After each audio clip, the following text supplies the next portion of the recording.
झारखंड से आई एक खबर ने सिर्फ रांची ही नहीं बल्कि पूरे इंडिया गठबंधन की राजनीति को हिला दिया है। सवाल सिर्फ एक राज्यसभा सीट का नहीं है, सवाल ये है कि क्या विपक्षी एकता की सबसे बड़ी कहानी अब बिखरने लगी है? क्या तेजस्वी यादव और हेमंत सोरेन ने कांग्रेस को राजनीतिक झटका दे दिया है? और क्या झारखंड से शुरू हुई दरार आने वाले दिनों में इंडिया गठबंधन के लिए बड़ा संकट बन सकती है?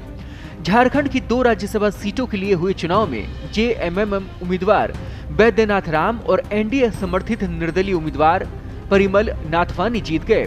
सबसे बड़ा झटका कांग्रेस को लगा, जिसके उम्मीदवार प्रणव झा हार गए। यह हार इसलिए चौंकाने वाली है क्योंकि विधानसभा में इंडिया गठबंधन के पास संख्या बल मौजूद था और कांग्रेस को अपनी जीत लगभग तय नजर आ रही थी। लेकिन नतीजे आने के बाद पूरा राजनीतिक गणित उलट गया है। परिमल नाथवानी को उम्मीद से ज्यादा वोट मिले और कांग्रेस उम्मीदवार पीछे रह गए।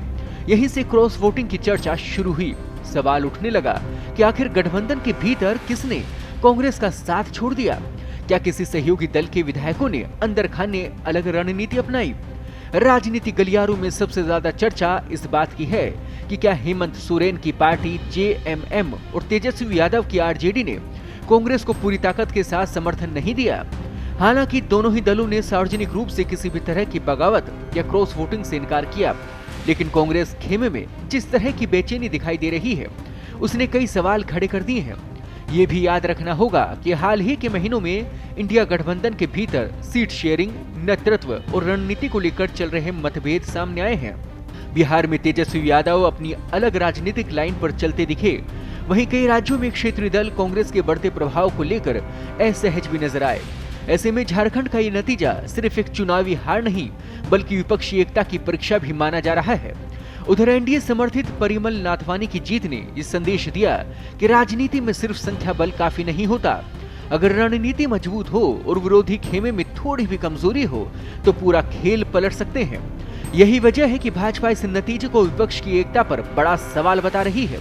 अब सबसे बड़ा सवाल यही है कि क्या ये सिर्फ राज्यसभा चुनाव की एक हार है या इंडिया गठबंधन के भीतर बढ़ती अविश्वास की खाई का संकेत?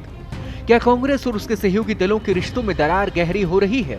और क्या 2027 और 29 की राजनीतिक लड़ाइयों से पहले विपक्षी खेमे को अपने घर के भीतर झांकने की जरूरत है? फिलहाल इतना तय है कि झारखंड ने विपक्षी राजनीति को बड़ा संदेश दे दिया है। आंकड़े कांग्रेस के साथ थे, लेकिन नतीजा उसके खिलाफ गया। और अब पूरे देश की नजर इस बात पर है कि इंडिया गठबंधन इस झटके से उबरता है या फिर यह हार आने वाले बड़े राजनीतिक तूफान की शुरुआत साबित होती है। ताजा अपडेट्स और बड़ी खबरों के लिए बने रहे पत्रिका के साथ। मैं हूं आपके साथ कृपाशंकर शर्मा। नमस्कार।